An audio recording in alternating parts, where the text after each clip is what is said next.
Okay. Welcome to the pre-trip seminar, everyone. We will get to the agenda of introducing yourselves, ourselves, and then we'll discuss Ulysses. But first, a word from Matt, our fearless Yeah. leader. So no, I was just saying that it was we're so happy to work with the Joy Center on this trip. I think it's gonna be a lot of fun. I did send an email. The one thing that was problematic was the National Museum archaeology. So let me know. You can let me know on the trip, but we'll set aside time. There's either that Sunday we can go visit it, or I think there's a time on a Wednesday. I think it's a pretty small museum from what I've never been, but it seems that it's not too huge. I think we can manage it. And it is free, so woohoo! So that won't be a bad thing. They just, I don't think they're set up to take groups. I think there's a lot of construction happening within their system and all that kind of stuff. So we shall see. But other than that, I think we're in for some good times in Dublin with people who are passionate about James Joyce. I think to run and work at the Joyce Center. Josh is. I think he went to Philadelphia or University of Pennsylvania, I think is his PhD. I want to say I don't know, but I think it's Buffalo, where yeah, they have the big archive of Joyce stuff. he may be from Philadelphia, but I know he's so passionate about it. They moved out to Dublin to devote his life to James Joyce. Wow. So I think we'll be in good hands. And another guy who'll be with us is named Gary, Gary Grieve. He is from Cambridge and he is running logistics. So he does these types of tours for Cambridge and all that Mhm. sort of stuff. So he's the guy who over there has gotten the bus and some reservations and stuff. Mhm. So Gary will be tagging along. He's also a great guy. I think he's interested to show us a lot about the music and the fun nightlife in Dublin for those who want. So I think we'll be in good hands. So, but yeah, so it's great meeting all of you. I think I met most of you. I was saying the folks that I didn't meet, it's great seeing you. And yeah, excited to get to know more about you on the trip. And any questions, reach out. Also, just to throw this out there, you'll all get. I sent an email. You'll get a travel pass for the for public transportation. A Right. lot of times that's going to be our best option when Mhm. we're there. There's Ubers and that sort of thing, but I know the folks at the James Joyce Center are really excited for you to take the public transportation. So Yeah, that's very, usually fun. very proud about it. So we'll give you all a pass on that Sunday that you can use through the week and such. So I know that I think we're all here now. I know Don is not coming because he is, I think, currently on a cruise in Norway. So I think we're good to go, Kendall. Great, thanks, Matt. Um, yeah, I'm trying to restrain myself from making a joke about horse-drawn trams since the public transportation is going to be updated some from what we see in Portrait of the Artist and Ulysses. Let's see here. So, according to the thing I sent around the program, let's introduce ourselves to each other, and let's do so in the following way. Tell us your name, where you live, and please just use one city, and your year in the basic program. And then also, then tell us one thing and only one thing that you're really looking forward to on the trip.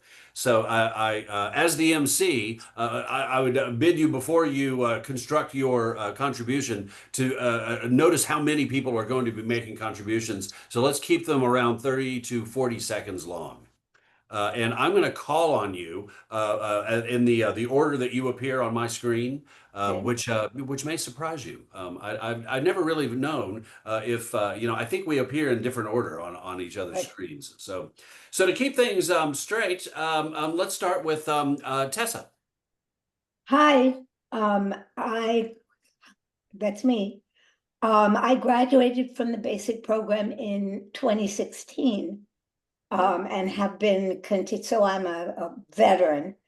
Um, I have been taking classes either there or at Newbury since that time. I live in Chicago, and I have always wanted to go to Dublin. And with a husband who has no interest, Ah, I saw this and I thought, aha, way to make myself finally read Ulysses and go to Dublin. great, Tessa. Done. Nice to meet you. Nice to meet you. Michael. I'm Michael Stryker. I'm about to start the 4th year of the basic program. I'm in Chicago. I think just like on the screen, I'm right next to Tessa, apparently.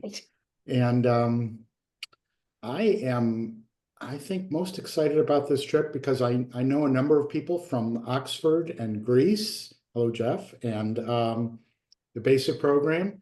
I think in terms of the work itself, I have really enjoyed in Griffin's annotations looking at the maps, and that has helped me relate to the story. And I think seeing those places in person will be really helpful part of it. Thanks, Michael. Ellen? I didn't know I was next. Okay, I'm Ellen. I live in Chicago. I am also starting the 4th year of the basic program. And after spending the summer with Kendall and Joyce, I'm just like super excited about this. It's like a whole new world for me with Joyce. So I'm just excited to walk the streets, be with you guys, learn, have fun, hear some music, do all the good stuff that you do in Dublin. I've never been, so I'm really looking forward to it. And with Kendall and Matt, it's got to be good. Thanks, Ellen. Kelly? Sorry, new equipment, technical. Kelly Cohen, and I live in Arlington Heights. Hello, neighbor Jeffrey. You're still in Arlington Heights? Okay. Beginning my 3rd year in the basic program. I am looking forward to all of it. I can't narrow it down to one single thing. So I'm just going to say all of it. Great, Kelly. Me too. Kathy? Hi, I'm Kathy Rudolph, and I live in Chicago. I've been in the basic, or I was in the basic program so long ago, I really don't even remember when I finished because I've been taking alumni courses ever since. I have read a lot of Joyce, but not Finnegan's Wake, so I signed up for that in the fall. So I think what I'm looking forward to on this trip is just kind of putting it all together and being and seeing the places that Joyce wrote about, because I think it'll help me understand it hopefully a little bit better. Great, Kathy. Thanks. Elizabeth? Hi, I'm Elizabeth. I live in New York City, and I'm going to start the 2nd year of the basic program. And one thing I'm looking forward to, although I'm looking forward to the whole week, is Mary and I are going to go to the Abbey Theater one night and see the first part of the Sophocles that they're doing in two. That's right. We're going to see The Boy. I'm a big theater fan, and I've seen the Abbey when it's traveled, so I'm very excited to see it in situ. Awesome. Thanks, Elizabeth. Mary? Thanks, Kendall. I'm Mary Monks. I live in Des Moines, Iowa, and I am entering the 2nd year of the basic program. And I'm looking forward to all of it, but especially, Kendall, no surprise, Trinity Library and the book of Kells, and the trip to the Abbey with Elizabeth. Thanks, Mary. Patty? So I'm Patty Gerstenblit. I've not been in the basic program. I'm here courtesy of my husband, Sam Gordon, whom you'll hear from in a moment. I just retired, and that's my excuse for not having had time to do the basic program. I just retired from being a law professor at DePaul University in art and cultural heritage law. I have been to Dublin a few times. I can't remember the exact number, including teaching there for 2 weeks several years ago at UCD. But very excited to be going back there. I'm not a James Joyce devotee by any means. So this is also a way for me to expand my horizons to something a little more modern than what I normally do. And I'll say also, I was on the Greece trip with some of you, not this year, but the year before. And I really enjoyed that opportunity to travel with the Graham School. So I'm looking forward to it a lot. Thanks, Patty. Sam? Yeah, I'm Sam Gordon. I am married to Patty as well. We were on the Greece trip together, which was terrific. I'm entering the 3rd year of the basic program. I've been to Dublin before. If in terms of the question of something I'm looking forward to, I don't know the first time I was there whether I've ever got to the General Post Office Museum, but I really want I don't know if it's on our agenda or in free time, but it's something I really wanted to do, is get to the museum about the April 16th uprising at the general at the general post office. Thanks, Sam. Deborah? Hi, I'm Deborah. I live in Chicago. I'm not in the basic program, although I've taken many classes over the years. I have been to Ireland many times, but not since I had kids, and my oldest is 29. Mainly, I mean, I've been to Dublin several times, but mainly to the West. I was just really fascinated with the West and the islands. And so I'm not going to say like what I'm looking forward to, because one of the things I found out about Ireland is magic happens like when you're not planning it. That's a great motto, Debbie. Thank you very much. Mary? Hi, I'm Mary Keefe, and I live in Lake Forest. I'm married to Bob Scales, and I finished the basic program a couple of years ago, but I've had 7 years of classes altogether in basic program classes. And I'm really looking forward to just exploring Dublin and Irish music. Thanks, Mary. Martin? Marty Pulvers from San Francisco Bay Area. And I'm not in the basic program, but I've managed to weasel my way onto the Oxford trips. And I'm hoping to find out if James Joyce's recondite style is worth my time and effort. We'll do what we can. Thanks, Marty. Bob? Hi, everybody. I'm Bob Scales. I'm married to Mary Keefe. We live in Lake Forest. I think I completed 1 year of the basic program. It was just sort of a persistent dropout. I don't know.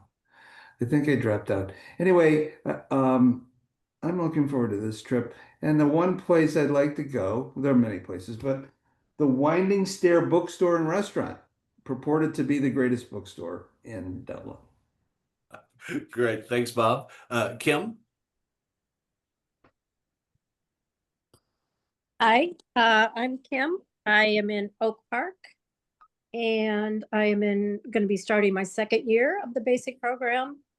And I have been to Dublin before. I do have one of my very good friend's daughter is at the University of Dublin. So I'm looking forward to seeing Nisi when I'm there on one of our free nights. And also I'm going to go to Belfast afterwards, and I'm really looking forward to that. Oh, great. Awesome.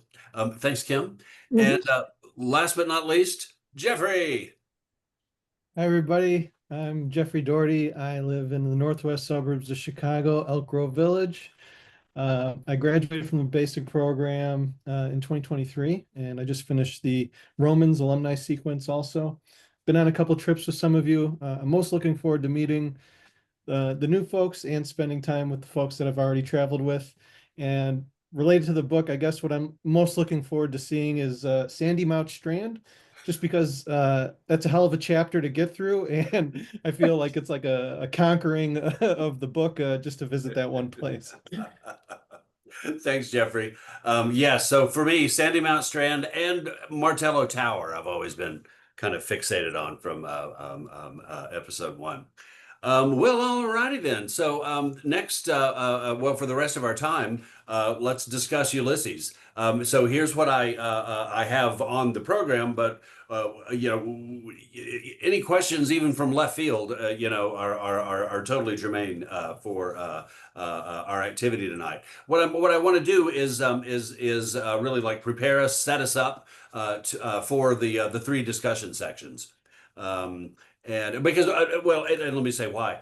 So things are a little bit different on this travel study than they are for Spring Break in Greece, where we have discussions about different texts, different authors. And so unusually, you know, we're focused on one single book.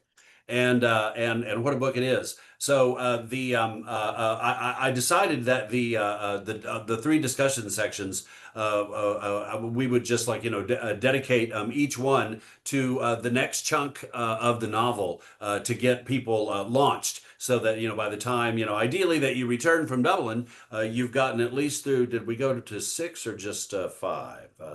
4 through 5, the first 2 Leopold Bloom chapters.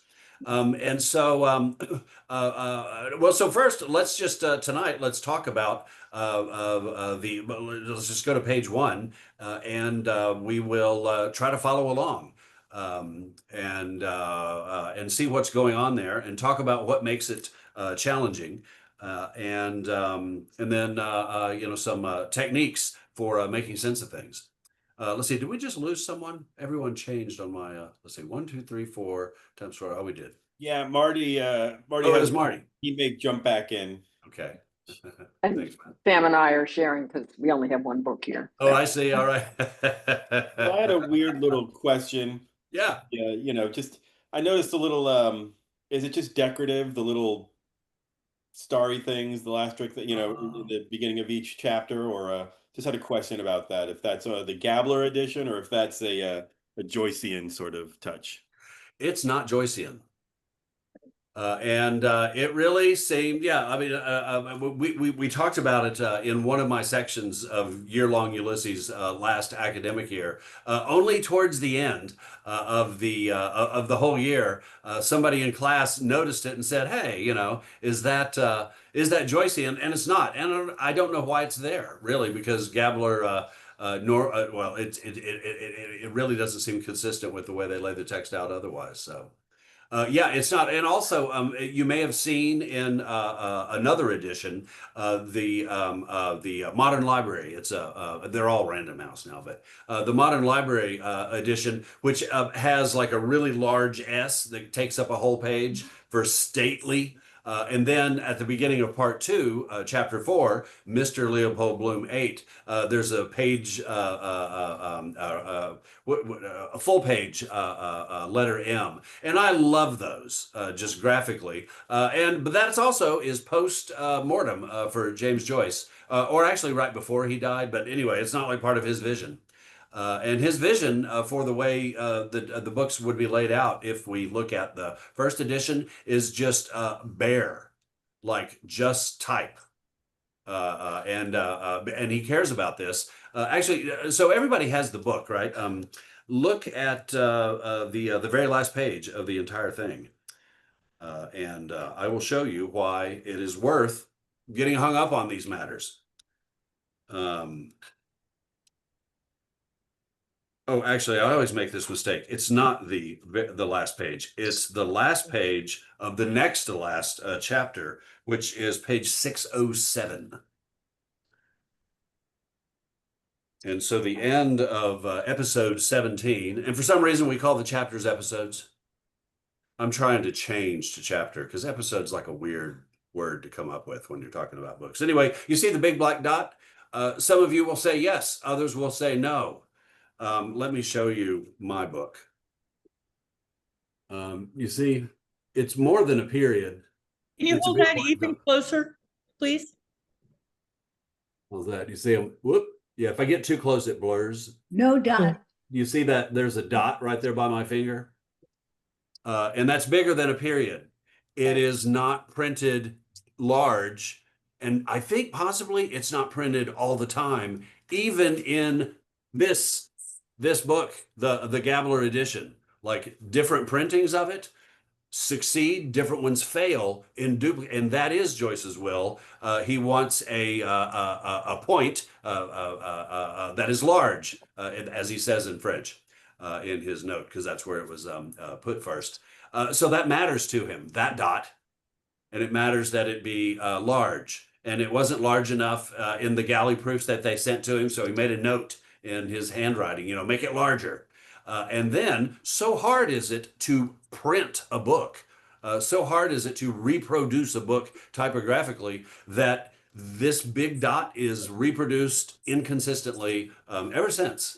And I'm just happy that mine has it in there, but my PDF of this text does not have it. No. So how about you there? I propose that we talk no more about that dot, because it only matters at the end of chapter 17. But those kinds of things do matter to Joyce, and I think you'd be unhappy with the asterisk, the star that Matt points out at the beginning of each of the episodes. All righty there. Well, let's read the. Would somebody like to read the first paragraph to us, and we'll talk about. Well, actually, if nobody volunteers, I'll dragoon one of you. So heads up. Oh, thanks, Tessa. And before Tessa reads, let me give you a couple of questions that are always good to have open when you're reading Joyce, which is for each sentence, not even paragraph or chapter, but each sentence, who is talking? Right. Is it a character? Is it the narrator? And because Joy, well, anyway, so that's a good question, is always to ask yourself who is talking and who is being spoken to. So that's actually one question. And then another question is, I think of it as the what would show up on videotape. And that kind of dates me somewhat, but I mean like surveillance tape. Like, so imagine a camera, a surveillance camera, CCTV, watching what is being narrated. What would show, you know, and so no sound, what would show up? What would be visible?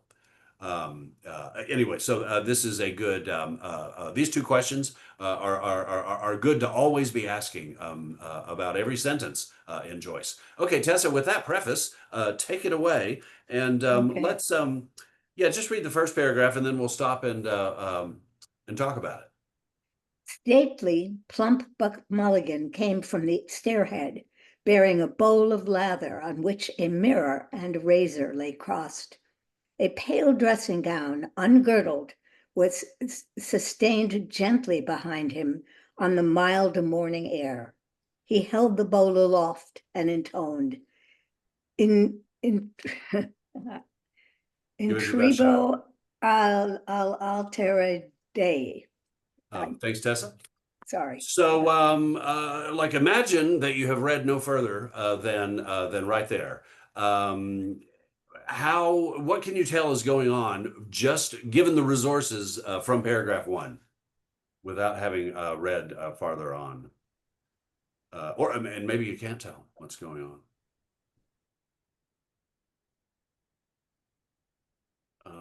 Tessa? He is being described. So there is someone else in the room or some other people in the room watching him. So it's not his internal monologue, it's a description. Right. So it's an outside the mind Right. standard narrative description. Right. So far. So in other words, you don't know anything screwy about Ulysses yet. This is at least in its narrative form. Thanks, Tessa. Mary? So we know that it describes his size. He's stately and plump. Mm-hmm. He brings his shaving equipment in. He's going to shave. He's in a robe that's not tied. And then the air is mild. And on top of that, then he holds it aloft. And speaks in Latin. So there you go. Like a mass. Thanks, Mary. So like a mass. So, and how do you know that? Because the bowl is like a chalice. He holds it aloft, which is what they do in a church, in the Catholic Church. They hold it aloft and then they speak in Latin. And if I may be pedantic, how do you know that? That is Latin? That's a guess. Yeah, well, I'm fishing for because I've been to a Catholic church before. Oh. I just know it. Oh, well, I'm Catholic. So there we are. I'm not anymore, but I was raised that way. So. Exactly. And when I first read this, as an English major at a Bible college in Arkansas, I just had no idea what was going on. I didn't recognize the bowl as a chalice. That was just, I didn't know. And that's also not the sort of thing that was in the Norton footnotes. But it's a shaving bowl. It's a bowl he's using it's a shaving bowl. Yeah. But let's notice that, so there is something that the reader has to recognize, and the info to do that recognition is not in the book. So it places a demand on the reader. Thanks, Mary. Kathy? I'm curious because in my version, it says a yellow dressing gown, not pale. Oh, yes. So is it, is there different editions of that? Well, let's ask. Yeah, let's Is it ask. yellow or pale, I guess, or Yellow. both? Yeah. Yellow. So Tessa, in the what is it? Sentence number 2? Oh, there's only Number 2 2. sentences. Oh, there's 3. Does your text say where did it go? A yellow dressing gown or a It pink? does. I don't know if I said something different, but it does say a Oh. yellow dressing Oh, gown. it does say yellow. Okay, very good. Uh-huh. So there you But are, Kathy. But also I was kind of curious about, again, the dressing gown. To me, it seems like that should, in what we're used to, would that normally be 2 words rather than dressing gown together like that? Brava. Yes, exactly. That's Joyce. Yes. That's a Joyce. And this is just part of his artistic technique. It's the way he writes. He never explains it, but is very self-conscious. Let me, for those of you who've not been with me in class, I use the chat function as if it's my chalkboard. So there we are. It's a portmanteau word. Yeah. And that word was coined by Lewis Carroll, Right. who was an influence on Joyce. Kathy, one of the things that I always ask when I see these portmanteau words is why. Like what's he? What is this achieving for Joyce? Because it's not accidental when he does it. Thanks, Kathy. Patty and/or Sam. So there are two things that strike me here. First of all, Joyce uses 2 words that seem to be consistent adjectives, but aren't. Stately and plump. To me, stately and plump aren't the same. Yeah. Or aren't now. And the other thing that strikes me is the shaving bowl, which is Cervantes and Don Quixote, who takes a shaving bowl and uses it as his helmet. And if Don Quixote is the first novel, is he making a reference there, or am I just making a leap that doesn't exist? I've not seen that in in Gifford, the annotations. Doesn't mean it's not in there, by the way, because I only look it up when I feel at a loss. But the way Joyce works, Sam, is like, yeah, maybe, so keep that file open and see if there's more items to put in it. And that's part of reading Joyce, for sure. Generally speaking, it's not too much to read whatever you're tempted to read into it, because it's set up to provoke those reactions from us. Thanks, Sam. Elizabeth? I raised my hand to talk about stately also. Oh, great. It's the first word in the book, and this is Joyce. Mm-hmm. It's got to be important. And I agree. It's not like plump, which means he's big. I think stately means he's really dignified and maybe slowly taking his time as he enters. That's what set me up for what he was doing. That's without my knowledge specifically of the Catholic Church. Bearing a bowl of lather, I got some kind of a religious procession or kingly procession with his gown flapping behind him like a king would have a great robe on. Thanks, Elizabeth. One question we might have is the word stately an adjective or an adverb?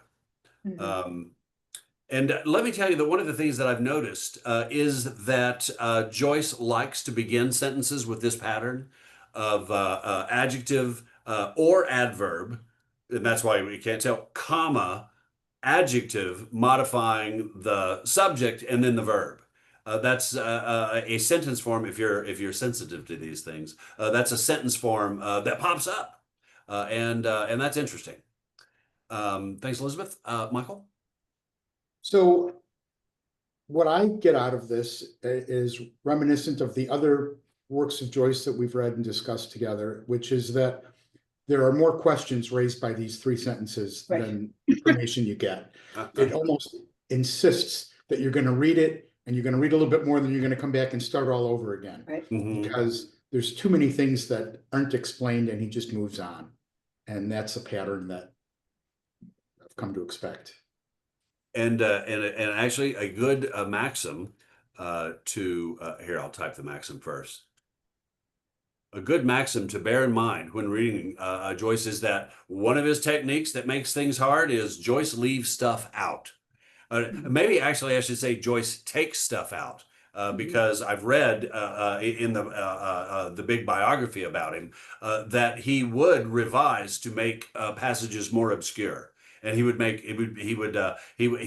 even make fun of himself for this. Like if a friend of his asked about to explain a passage, he would and he does in a letter let me know if I can make that any more obscure for you. So the obscurity and blurring. Sharp edges it's a feature, not a bug. Deborah? Yeah, I do spend a lot of time in the Catholic Church. I'm a cantor on Sundays. So I hadn't noticed this when it was read, but then the yellow dressing gown, I was curious, what liturgical color does that represent? So I looked it up. And yes, it is a liturgical color. Usually it's gold. I don't really recall ever seeing pale yellow, but maybe it is. Often represents a celebration of Christ's glory, renewal, and hope, and is frequently used as an alternative to the more festive color gold. So what I get out of this is that Buck Mulligan is taking his morning shave very seriously. And then I think this is his morning prayer. A little bit further, he's making fun of the Jesuits or whatever. So it could be that, it's satire, or this could be his, his actual morning ritual. When you say satire, you mean that Mulligan is the one doing the satire and the storyteller is telling you, yeah. Exactly. He could, but it's kind of a big ritual to go through to be joking about it. So I'm thinking that this is his, it's deeply ingrained, but I mean, he's got everything down to the liturgical color, if I'm reading it correctly. Yeah. So could you say that it's either his morning ritual or blasphemy? Would you go that far? Right. Yeah, for sure. I don't know him well enough yet. I mean, it's been a long time since I've explored this, so. Well, I think by the time you finish episode 1, you will have seen an ample piece of evidence for the latter option, called The Ballad of Joking Jesus. But and what about the Latin introibo ad altare Dei? Is that or is that not the opening lines of a mass? I don't really frequent Latin masses, but I definitely recognize from I definitely recognize from Latin in high school the Dei as God. So Gotcha. So yeah, he's saying that I am approaching the altar of God. So I'm pretty sure. So he's heading up. So all that's going on. Oh, Tessa? I have a question that I don't want to get off topic, but go ahead. It strikes me as I read on that there is so much other language. There's tons of French. There's a little German. There's Greek. There's, I think, there's Latin, I know, Greek, I think. And if you don't know those languages, especially with the French, there's quite a lot of French. Is he trying to confuse you, obscure you, or expecting his reader to know? Also, quotes from Shakespeare. There's a whole mess of stuff going on all the time, so that each page takes about 5 times as long as one would normally spend on a page, and still end up confused. Well put. Let's hear from Matt before I weigh in. Matt, question on that may influence. So yeah, I noticed that too. I'm wondering, is Gaelic any of the languages, or does he ever use Gaelic in Ulysses? That does come Yes. through. Okay, it's funny 'cause they have that discussion about none of them really speaking it. I wonder if he craftily did that, but he didn't. So Yeah, Gaelic does show up, and Joyce does not know Gaelic. That's Right. one thing. So the question that Tessa asked that I paraphrased as, is Joyce trying to alienate his readers, or does he expect us to know? Does he expect all of us to know everything he says? And what if I told you he had to look some stuff up to put it in the book? Like, where does that leave us? You know, it's like stuff that he himself, as a reader, if he encountered it, would have to look it up. Or just say it's something I don't understand. He, as the writer, felt a desire to dig something up and put it in, or use a language that he himself doesn't know. Now, it is the case that he has a preternatural gift for languages, and picking them up, and everyone who knew him marveled at that. True, granted, but he doesn't know them all. And in Finnegan's Wake, he just picks up speed using words out of languages that he just simply doesn't know. He would buy the dictionaries and look up stuff like, what's the word in Albanian for river? You know, and then he'll look it up and use it. Yeah, so big question is, where does that leave us? First of all, it should make you feel okay about, you know, not getting stuff.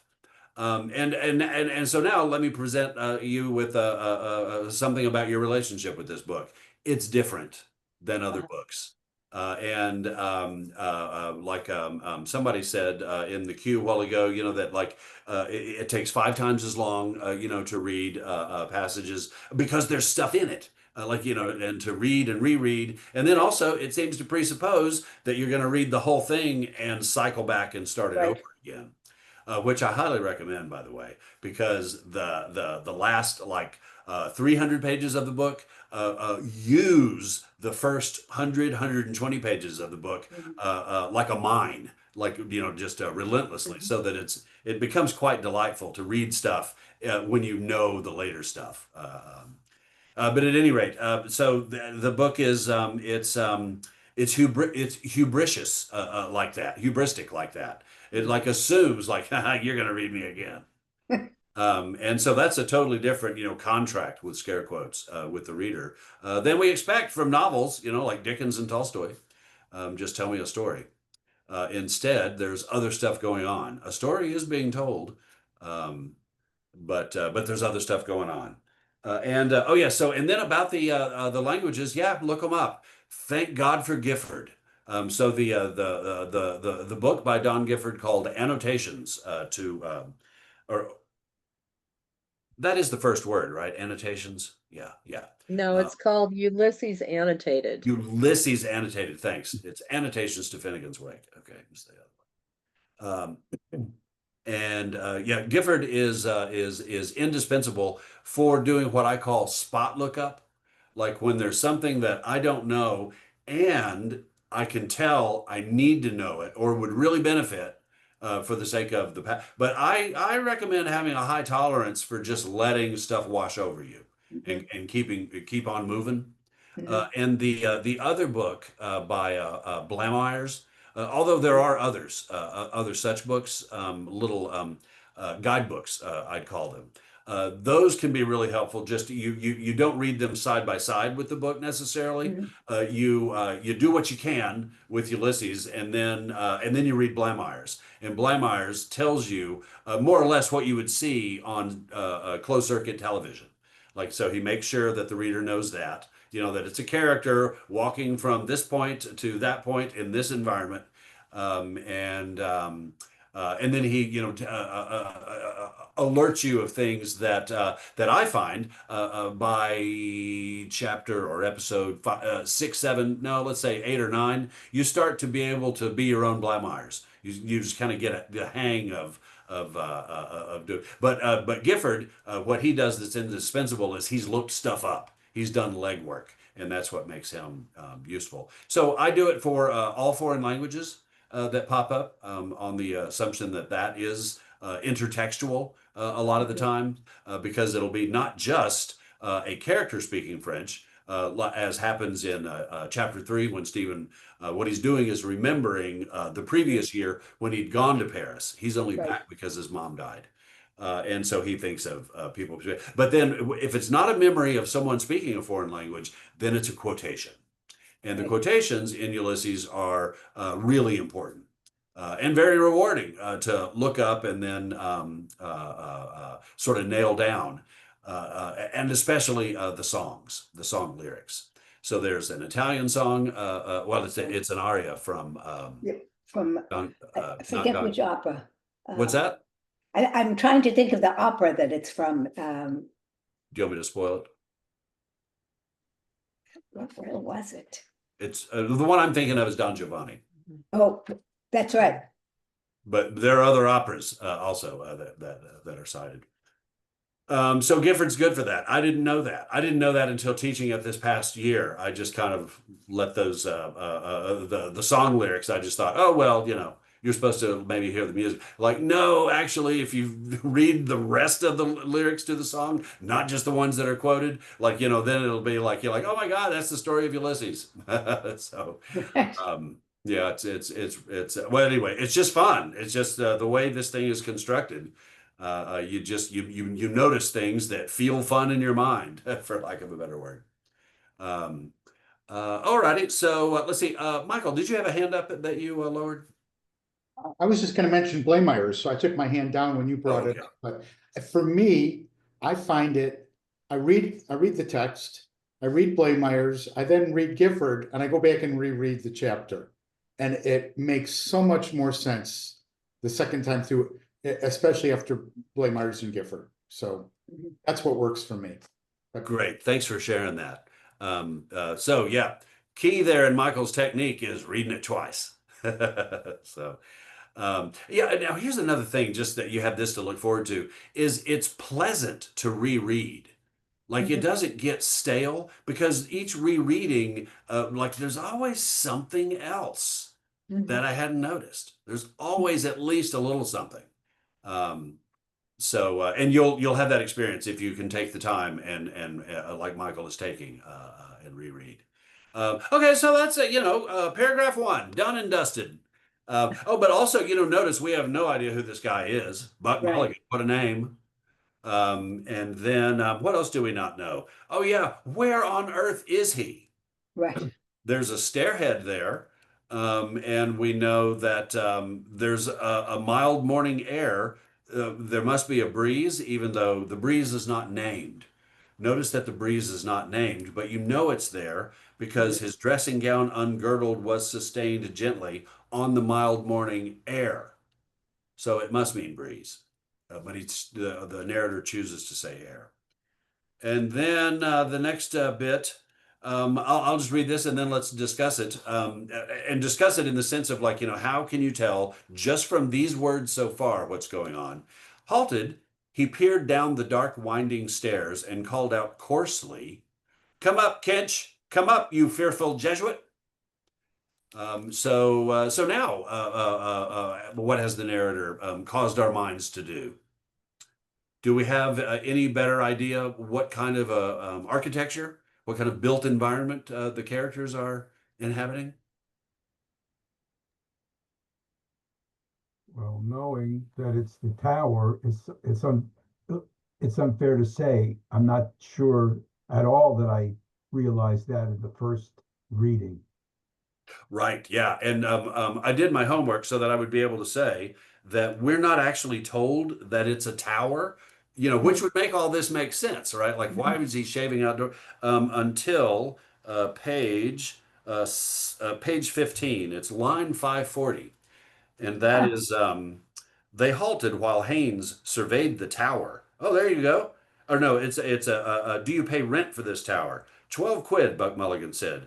To the Secretary of State for War, Stephen added over his shoulder. And then they discuss it. But until that point, nobody has said this tower. Yeah. So you're just off and running. So something is more important to the narrator about telling the story just this way than making sure the reader is clear about things that readers are typically made clear about. And so that's okay. Like, so knowing that that's a feature, not a bug, then we can go forth trying to figure out, because part of reading Ulysses is part of reading each episode of it is figuring out what kind of what am I looking at here? Because it's not the same thing as a straightforwardly narrated story. It's something like that, but also with some real differences. Mary? Well, we only know that he's on some sort of surface and he's calling down a staircase. And he calls out coarsely the second sentence. Yeah. We don't know anything about that unless we've read Portrait of the Artist. And if you've read Portrait of the Artist, you know that that's a reference to Stephen because of Fearful Jesuit. Oh, okay. Right. Yeah. What? Right. Yeah. So, so here's another thing: is it or is it not reasonable to assume that the author and then his created narrator are planning for the reader to have read Portrait of the Artist and to sort of know some stuff? Doesn't it seem like it? Because this followed Portrait of the Artist almost immediately. What do you mean by immediately? 10 years? No, I mean, he writes Portrait of the Artist and then he writes Ulysses. Yeah. So if you're reading them, like not then, but years later. Yes. And And I'm going to the stories go from one to the other. So, short answer, yes. Long answer, no. So the short answer is that if you look at the very last page of Ulysses, he chooses to end this artwork by saying in line 1610 of the final episode, Trieste, Zurich, Paris, 1914 through 1921.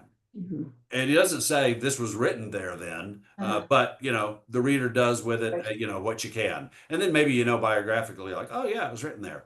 If you have a copy of Portrait, which was actually appeared on shelves or in stores in 1916, but it was finished in 14. And so it has a span of years that ends in 1914. So yes, in that sense, but then no, in the sense that Ulysses was published in 1922, which is a full 6 years after Portrait had come out. But then there's actually a story to so that's when the Ulysses as a whole, as a full 600 something pages. But in the interim, it was coming out episode by episode in small literary magazines of limited circulation. So there was always rumor going round about this book as it's being written. And then some people, avant-garde, people who are forward in the literary space would get their hands on a copy of the Little Review or the other one whose name escapes me. There were two. But then not very many copies of each issue were created. And also, well, anyway, I could talk more about that. But so to say, this is a book where the reader, when you have the whole thing in your hands, even if you have like a first edition of it, you're not totally naive. It comes with a reputation. It comes into your hands in a way that's different than other book objects. And that's a whole other thing about coping with this book. And before I call on Michael, let me just say that it was the same with Dante. With the Divine Comedy, that when he published it, because it's famous in the basic program for being hard to teach and hard to read. We feel guilty because we have to use the footnotes. But guess what? In the 13th century, they were writing footnotes, like almost, like out the get-go. So Dante was still alive, and Boccaccio offered a course of a lifelong learning course on the Divine Comedy, just to sort it out for people. He was giving lectures on it. And so Ulysses is one of these books that comes, with a whole bunch of stuff, stuff you've heard, stuff that other people are writing about it. Well, anyway, full stop. Michael? I'm not certain I can add much more to what you just said. I was going to say that I do think it helps a lot if you've read Portrait, although there's still so much missing. But it's the basic program, because almost everybody on this chat has either done it or participated, but that's one of the lessons you learn, is that these works build on one another. And there's a method to the ordering that we read things. So I think absolutely. I only wish I read some of the other things that are mentioned here that I haven't read yet. Thanks, Michael. Elizabeth? Well, to the point of this book coming with so much baggage, just like the first thing I knew about Hamlet was the Gilligan's Island version of Hamlet, where Gilligan plays Hamlet and they sing, "I asked to be or not to be." Thurston Howell the third is, Polonius and everything. I know that the first thing I heard about this was in the Camp Grenada song, and I can't be the only person in this room. And the head coach wants no sissies, so he reads to us from some. Oh my gosh! Sissy. Oh my gosh! Right? Right. Yeah. That's how ubiquitous this is in culture. Right. And it's only now. And I have to tell you, I've made it halfway through the book, and I still don't really get that joke, but maybe it will become revealed in the second half. Thanks, Elizabeth. And so, I'm looking at the clock and thinking about episode 3 and thinking that maybe we should move to it soon, but not immediately. So do you have any particular questions about episode 1 or 2 of any variety whatsoever, but especially if I'm embarrassed to ask this, but I can't tell what's going on variety? There are some puzzles. Oh, wait. Oh, yes, I have to show you this. Look at the bottom of page 6. This is, oh, Michael? Well, I was just going to answer your question. What confused me the most were the references to his mother's death. It made me feel like, did I, miss a few pages in Portrait? So I went back and looked for it. Yeah. And looked for his mother having cancer. And unless I've missed it again, it's just one of those things that he leaves out that you have to read between the lines. So that, I wish I would have known that, because I've spent an awful lot of time rereading parts of Portrait trying to find that. Very good, very good. So and so here's a phenomenon as Ulysses progresses. Let's see. I would like to name the phenomenon. Basically, it's like let's call it presumed background, but he does not actually presume that you know it when you read through the first time. And the book, Ulysses, unlike Portrait, gives us plenty later on, plenty of information, only by the by. That will back up all of these, that will supply that background info. So there's a lot of info in the first 100 pages that gets reused later on in Ulysses. And now Michael's question is making me realize there's also a lot of info that you have to wait to get explained later on. And so there's a little bit of suspense sort of there. But then what happens when the suspense is gone? Like, when I read it, like I know I have the background info because I read the rest of it. And so does that mean that that's something that's a pleasure that's no longer available to me? Actually not, because when you have the background info, only then do these conversations appear to me as the artwork that they are, as the object. And so one of the things that I do more and more, I find these days, is that I encourage people to look at Joyce's verbal works of art as objects, the way you would in a museum look at a painting or a sculpture, rather than the way you would encounter, like say, a personal letter written to you, which wants to be clear, wants to communicate a message to you. Joyce does not want to communicate the way Dickens and Tolstoy do it, at any rate. What is he doing? You have to engage and find out. And then, it turns out to answer that question, you'll start reflecting on art as such. It's like you go places when you start asking these questions about him. Or I should say about his works. So it's this object. And when I come back to it, having read later on, when Stephen has more memories and recollections of his mother's final day, then these passages that are obscure and unmotivated, to the first-time reader, they pop and crackle with a clarity and an immediacy, so that I feel like I see it, but I don't until I've read the whole thing.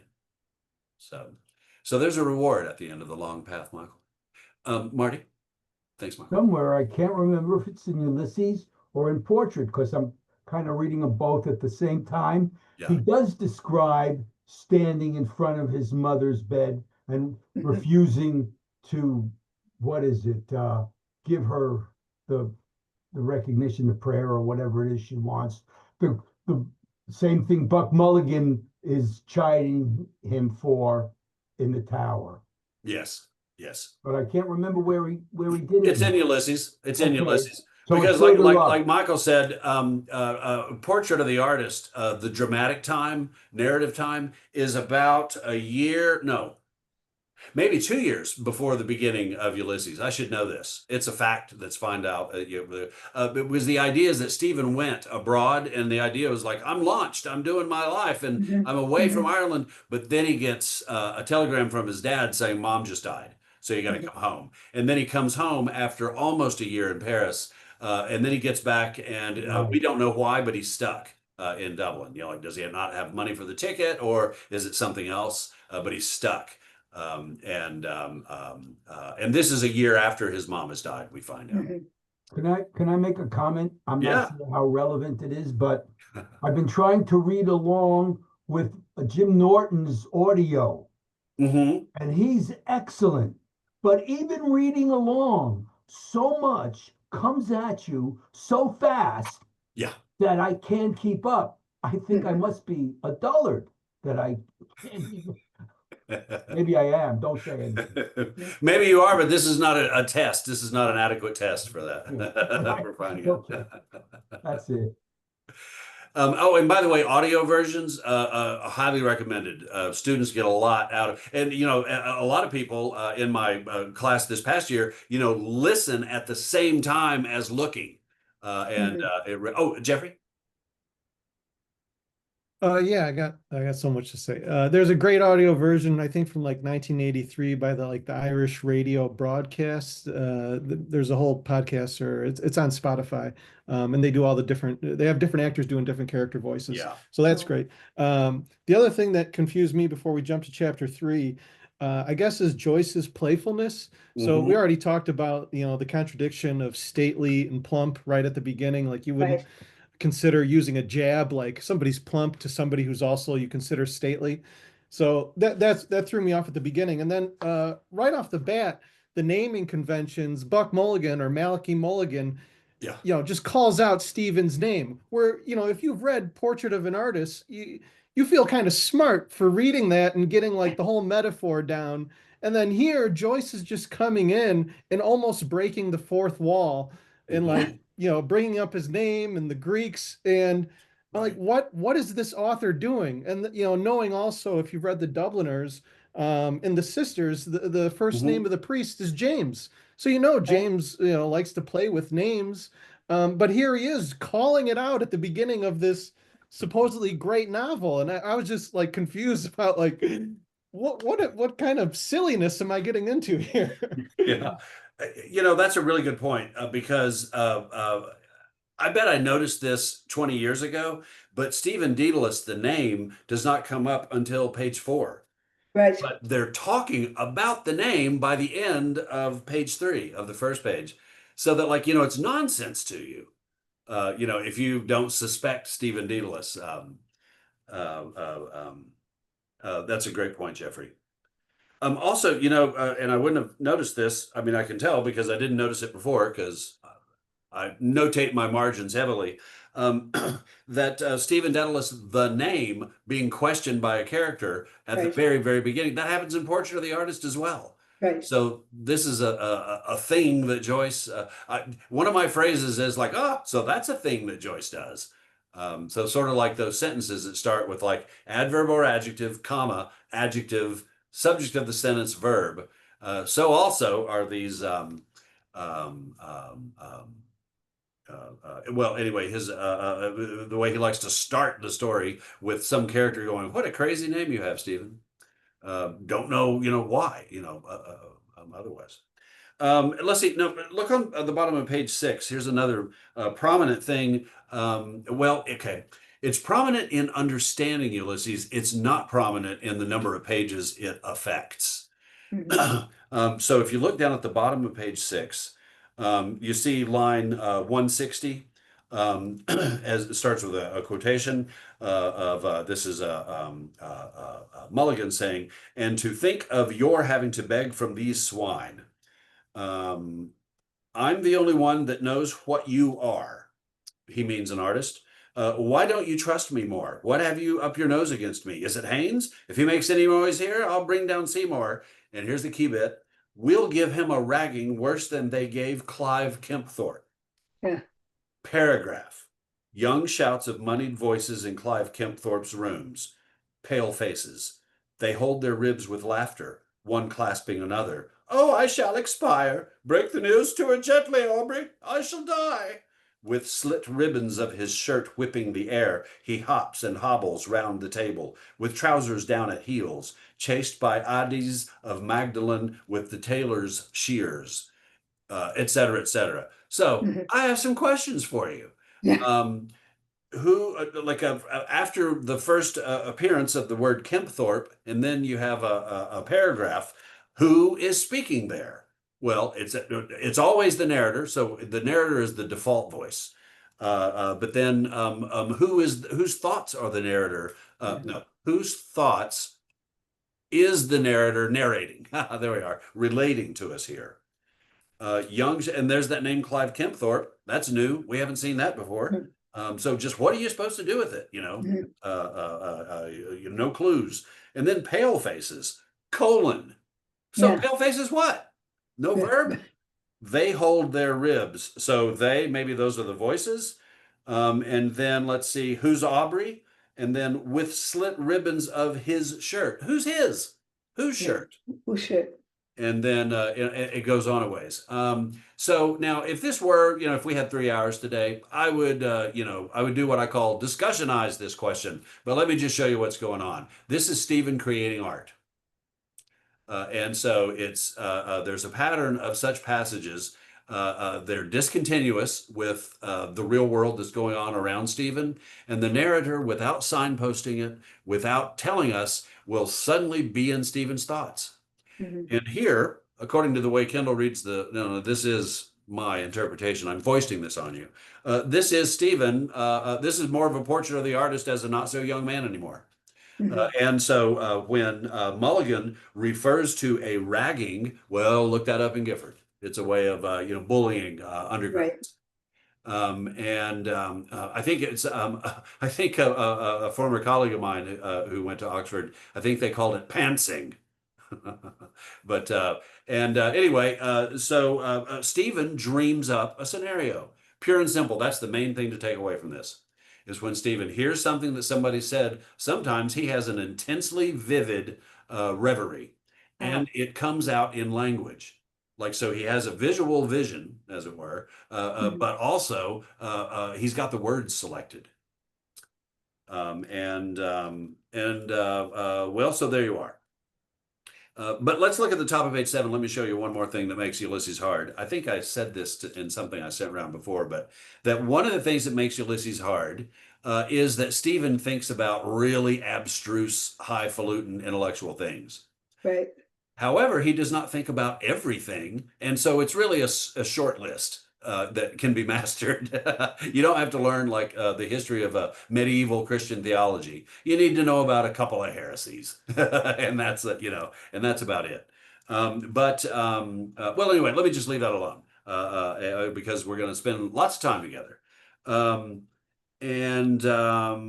Okay, so there's good stuff that let's leave it on the table. Let's go to episode 3, because episode 3 is actually a lot of fun once you glom onto what's going on.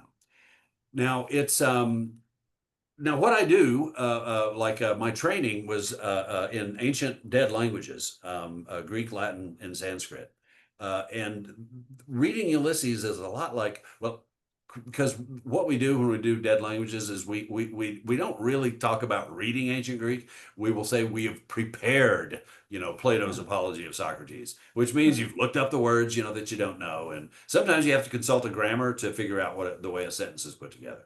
And it turns out that Joyce wrote a book on purpose that way. Episode 3, if you do all the looking up, then joys await. And let me show you how to experience page 1, or one way. But I think you're going to like it. So I'm going to rattle on monologically here. So you should feel free to interrupt. But I'm not going to discussionize this because I kind of want to do a little presentation. So I'm going to do the reading here. So start at the beginning with the very alienating phrase, ineluctable modality of the visible. And it's like, that right there ends the reading of Ulysses for so many people. This is actually a thing. It's a piece of Aristotle, and he is thinking about it. The ineluctable modality, well, it's a modality, so it means a how, a way, and it's ineluctable, means you can't do anything about it, can't get rid of it. That's really all it means. And so he says ineluctable modality of the visible. Well, after we read on, you'll see that he means like of what is seen, like so the visible realm of human experience, and it's got a modality that is ineluctable. At least that, if no more, thought through my eyes. If you read the Gifford, then you'll see that what he means is that, well, let me just tell you the idea. The idea is that there's a modality. Like if you look at, like, let's say my hand is an object separate from me. I look at it. Well, the ineluctable modality means that, like Kendall, you're not actually seeing the eye, seeing the hand. You're seeing, what is in between your eye and the object. That's the ineluctable modality.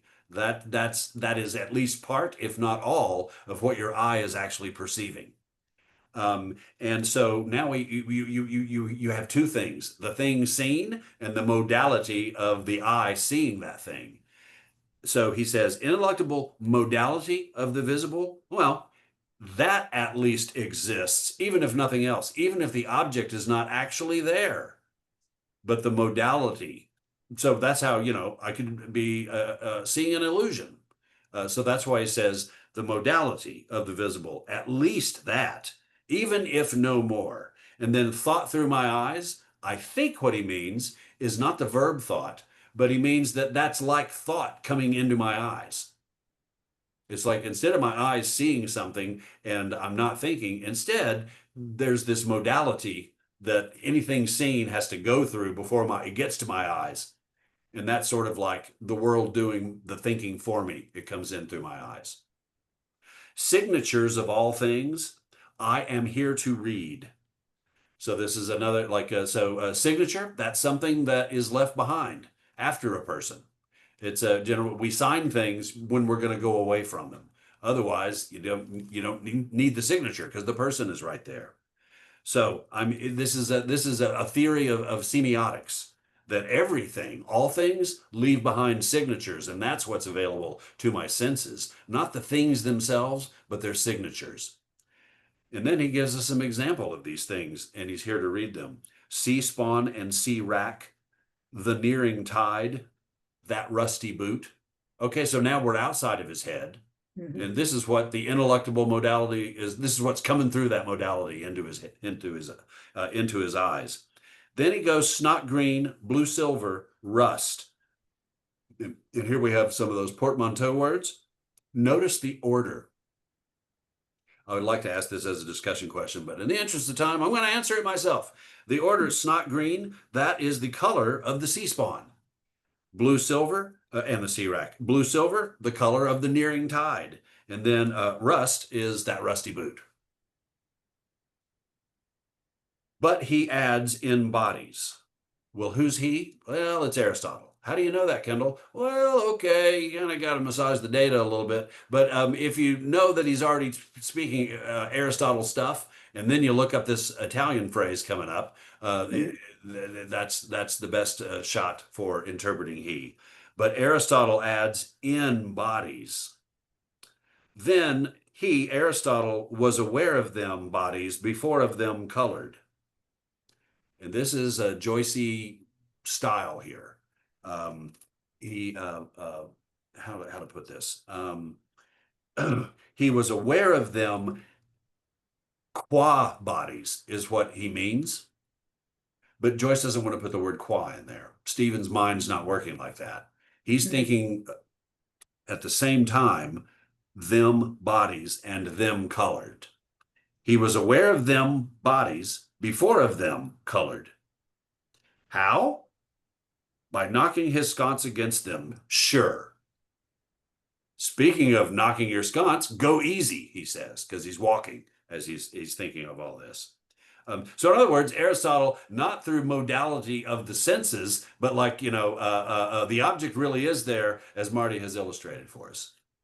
And so that is like qualifies, like, okay, at first he said the modality, at least that is there, if not more. Then he realizes, no, actually the object does have to be there, but you're not going to find that out by a modality, only by bumping into it. A modality of the senses. Stephen is big on the five senses. And then by knocking his bald he was and a millionaire, maestro de color gesano, and that is the master of them that know. And this is Aristotle. I believe this is from Dante. And then he says, limit of the diaphane in, why in? Diaphane, a diaphane. And then I don't know this next bit. If you can put your 5 fingers through it, it is a gate. If not a door, I don't know what that means. Never figured that out. But then the next bit, shut your eyes and see. This sets up paragraph number 2. Now he's walking with his eyes closed. Stephen closed his eyes to hear. So the first paragraph is about visible, second paragraph about hearing. To hear his boots crush crackling rack and shells. So now we're back inside Stephen's head. Mm-hmm. This is, we call this in the business, his interior monologue. It's not stream of consciousness, it's more specific. It's how he's talking to himself silently. Mm-hmm. You are walking through it, howsomever. I am, a stride at a time. And then, let's see, so time is passing. Basically, this paragraph, read it as if through Stephen's eyes, but they're closed, so you have to listen with his ears, and he's now experiencing time as a succession of moments, and that's why these 2 German words are used, as Gifford will tell you. Like one of them means like one after another, and rather than running through that paragraph, I want to word for word. I want to skip down after he says nebeneinander ineluctably. Actually, let's go back to open your eyes. No, Jesus. Like I think that's an internal dialogue. He's saying open his eyes. No, because I have a purpose here. Like I'm idly, like doing these Aristotle thoughts. So I want to keep my eyes closed. And then he feels fear. Jesus, if I fell over a cliff, there's no cliff there, he's at sea level, but if I fell over a cliff that beetles o'er his base, fell through the nebeneinander ineluctably. I don't know why he's thinking this, but this is a Shakespeare reference to Lear, where wait, isn't that the one? Yeah, where what's his name with the eyes? Gloucester? Yes, thank you. Yeah, this is how I say Gloucester, so I'm putting my thumb in my eyes. So Stephen, so heads up, Stephen can quote Shakespeare in snippets of 2 and 3 words, just out of the blue. And then he says, I'm getting on nicely in the dark. And then my ash sword hangs at my side. I think this is inscrutable right now. But as the book goes on, it turns out he's got a stick, a walking stick, and it plays a role. But you see, you don't know that yet. So why is he thinking my ash sword hangs by my, well, store it away as something that you have a question about. And then where did it go? Oh, yes. Tap with it. They do. Well, who do you think, who is they? And how would you know? So Marty, do you mean blind? So yeah, but you know, that's not in the, it's only because he's got a stick and tap with it. So the reader goes, okay, it must be blind. Well, it turns out blind men tapping with canes is not done. It turns into a motif. And so this is the first time you see it here, but you won't know it's a motif for dozens of pages. And then my 2 feet in his boots are at the ends of his legs, Nebuchadnezzar. Now that sounds like something from Sergeant Pepper's. But if you had read all of episode 1, it turns out that to Stephen, there's an issue like pride or what, but he's borrowed boots. He's wearing hand-me-down clothes from Mulligan, pants and boots. And so what does this tell us? Well, he's kind of preoccupied by that. He realizes something's going wrong with me. I'm at others' mercy. And then go down and for some reason he quotes a song to himself. And then then right after Madeline the Mare, rhythm begins, you see, I hear. It's like he counters. No, you don't see rhythm, you hear it. Acatalectic tetrameter of iams marching. No, a gallop. So not marching, they're a gallop. Dylan the Mare. And those are iams. But then his, let's see here. Well, I just want to leave. Are you going to quit? Yeah. Let's see. Oh, all right. So what I would have you notice there is Stephen is having thoughts about something he himself just said or thought. So that's another pattern to key in on that can happen too. Because otherwise, why is he going Madeline the Mare? Rhythm begins, you see, I hear, a Cadillac, like so to motivate the sequence of sentences, sometimes it's necessary to realize that a later one is talking about something immediately prior. So it's meta in that sense. And then you see the next paragraph, open your eyes now. And then he says, see now. So he's literally just opened his eyes. He's back visually on the beach. And then here comes something that's new. They came down the steps from Leahy's terrace prudently, Frauenzimmer, and down the shelving shore flabbily, their splayed feet sinking in the silted sand. Like me, like algae, coming down to our mighty mother. Hard to follow if you don't remember from episode 1 that there's talk about Algernon Swinburne. Mulligan, I think it's Mulligan, says that Swinburne calls the sea our great mother, or our mighty mother. So you got to remember that. And then you also have to recognize in the word algae, Algernon, because nobody actually calls him algae. This is Stephen, like being over, like when people call Freud Siggy, I don't know if you've ever encountered this. But he just says they came down. So there's no antecedent to they. So, you read a little bit longer, you read that sentence that I just read and you realize, I don't know who they are, but they're evidently, they're Frauenzimmer, so they're women. So there's people, these are new people, don't know anything about them. Well, Joyce will do that too when he's inside somebody's mind. And you're looking out through that person's eyes. And so one of the things that we end up having to do is learn who they, in this case, are.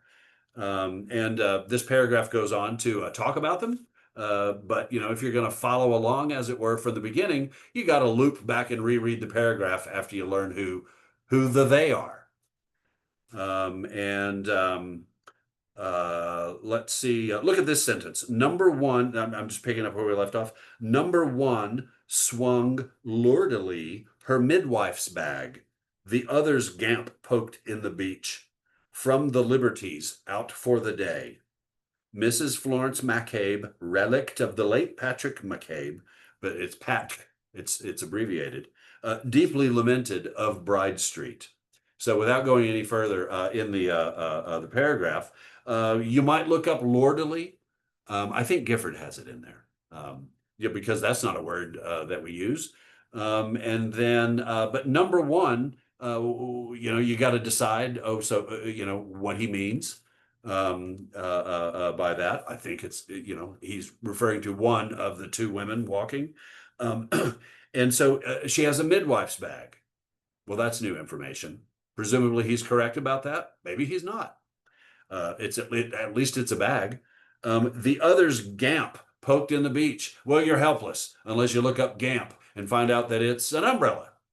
It's a word that's used a few hundred pages later as well.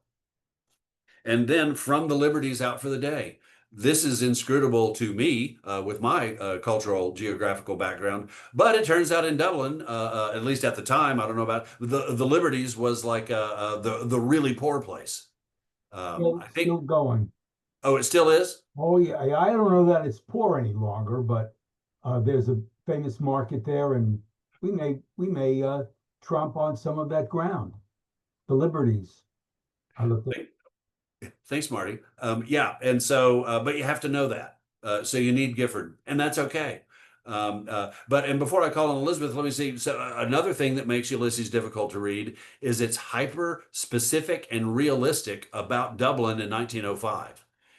So much so that it would not have been hard for anybody to read who was actually from Dublin, even if they were not, into, high literature. They would just recognize from the Liberties out for the day. Oh, they know what that means. Elizabeth? I have a question for you. I think it was when you were referring to her midwife's bag, you said he may have been right about that. We don't, and so are you saying Stephen's an unreliable narrator? Well, so Stephen, I would say, is to the extent that he's narrating to himself. Right. But so there were other clues in this text that he's not seeing that he's not noting correctly because he is wrong about what he's describing? I think so. Yeah. Right. Okay. Got it. Thank you. Yeah. Well, I mean, so I don't want to complicate, but a few lines earlier, he says acatalectic tetrameter volumes. It's actually catalectic. Right. So he may be, and it's a textual crux. So it's been printed A space catalectic and acatalectic. So it's a crux. But it looks to me like Joyce is showing Stephen being a little off on his metrical terminology, because you don't need the terminology to, enjoy poetry, only to do the theory. And so Stephen doesn't really know his theory, maybe. I got it. And now Leopold Bloom most definitely makes mistakes. That you can see. Yeah. And they're never signposted, though. He'll make mistakes when he's thinking about scientific principles and things like this, and about the way things work. I'll bet that's it, he'll think, and that Joyce, the flesh and blood author, means for the reader to recognize that Bloom is making a mistake due to insufficient knowledge. But the narrator, the master narrator, has that knowledge and has written Bloom as not knowing this, this thing or that thing.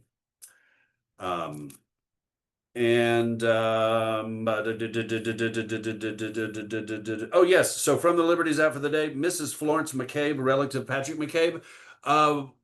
This is something that he can't know, at least in terms of the book that we've seen. I say unto you, he doesn't know their names. I think he's making them up. I think he's having an art moment again, like he was about the ragging they gave Clive Kempthorpe at Oxford.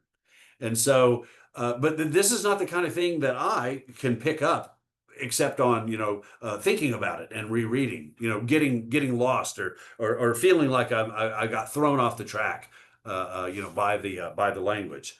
And then I go, oh, okay, well, actually, back up. This works if Stephen's having one of his artistic reveries again. So turn the page. You see, he continues on. One of her sisterhood lugged me squealing into life. And then he has thoughts about a lot just within, was it 5 lines? There's a lot packed in there. In the interest of time, I'm going to go to the next paragraph, though. spouse and helpmeet of Admon Cadmon. Huh, you just got to look that up. It's just obscure, you know, and to see what he's looking at. And it's because it's Stephen and he is thinking internal thoughts, but with a wide range of intellectual reference. When you get to the next chapter, Leopold Bloom, he will, yes, Sam? He will not Yeah, you're on. be So, thinking okay, abstruse I'm things. on. Back to languages. Oh, yes. Adam Kadmon is Hebrew, and it's the first Adam. And he's just talked about creation from nothing. He's talking about Eden. So Adam the first. It's part, actually, it's part of Jewish mysticism. There's like a first Adam before the Adam of Adam and Eve. But this is a Hebrew term, and he uses the term Aleph right before that, which is first. And alpha. And he uses Aleph, Alpha. He's using both Hebrew and Greek. But yes. Adam Kadmon is not person's pronoun. Oh, wait, Sam, you just broke up. What did you say? It started with Adam. I said Adam Kadmon is not a proper name. It is a term. Oh, interesting. So I didn't know that. I thought he was actually referring to Kedmon, or the early English author. No, this is That's fascinating. First Adam, first man. And so I'll well, actually it's 727, so I won't ask how you know that, but the answer is outside of the book. You have to, you know, like bring it to the book or look it up in Gifford. Yeah, I'd never looked that up because I thought he was making a printing reference, which I didn't really work out. But now I think like that Cadman is actually spelled A-E, not just A. So this is just another foreign language piece.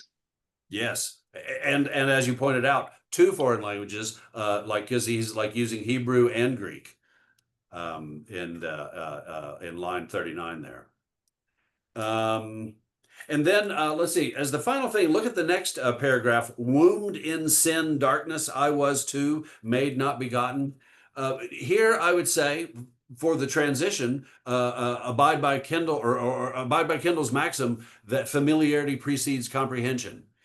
So this becomes intelligible after you get to know Stephen's preoccupations.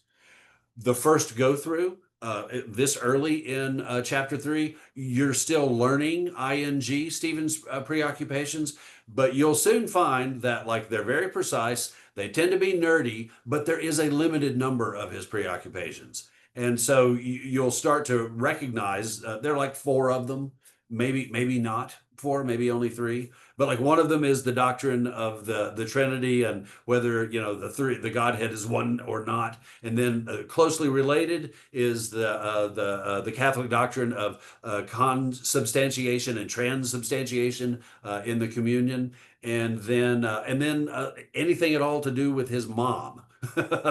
And so once you glom onto just by experience, recognizing what Stephen's issues are, then transitions like this one become, if not clear, legible. Let's see here. While we're still talking about 3, and I've got slightly less than 1 minute left, look at page 40. It's line 400 or line 399, I should say. This is an instance of Stephen writing something down, and it is a fragment of a poem, and he is working on it throughout the day. So